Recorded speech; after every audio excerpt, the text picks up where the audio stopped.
Low bone density. It's an irreversible disease. Your bones become very brittle. So osteoporosis is when your bones lose density and become more porous. They can break more easily. Yep, you gotta be careful, especially when you're older. Your bone mass starts to decrease. When your bones become weak and brittle.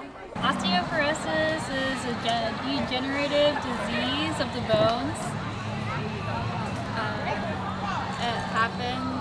When it happens, you have like holes in your bones, so it's not as strong. Say May. Oh, do you want to say it together? Oh, okay. May. It's in May. May. May. White. White. Do we represent? Purple. Oh no. Yeah, it's like a. It is like a purple. It's white. So I think What? for BMD, Oh our color is yeah. purple, but it's white. Okay. See, it's all mixed up. Okay, it's white. Purple. Right? Purple? It's white. Oh, one more time.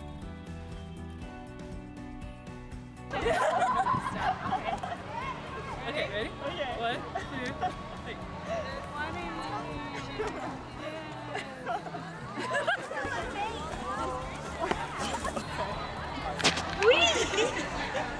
Oh, poster. Okay, let's go. Oh, she's beating me. Okay. So my name is Raj Patel. I'm a professor here at the Thomas J. Long School of Pharmacy and Health Sciences in the Department of Pharmacy Practice.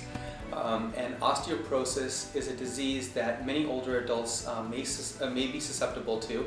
There's over 50 million people in our country that have either osteoporosis or osteopenia. And the easiest way to think about it is your bones are just not as strong as they should be. And that's problematic for older adults because oftentimes what will happen is they will fracture or break a bone much more easy.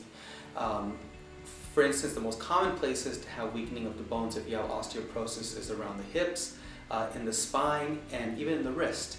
And so for older adults, a hip fracture, if they fall and they have osteoporosis, they're much more likely to fracture their hip. In and of itself, that's problematic and painful and causes a toll on their quality of life. But also what will often happen is if you have a hip fracture, you will throw a clot, and frequently that clot ends up in the lungs and can cause something called a pulmonary embolus, and oftentimes people will die. So it's really problematic. For older adults, typically they need to actually consume additional calcium and vitamin D, and so there are certain recommendations based on your age and also your gender. And if you have osteoporosis, then you might even have to consume higher amounts.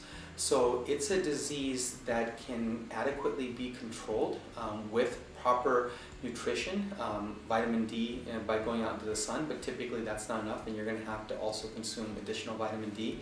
And it's important that it's kind of like blood pressure. It's a silent disease. People are not going to know they have osteoporosis until they easily fracture a bone or break a bone, or they notice that they're a little bit shorter or their spine is curving a little bit more.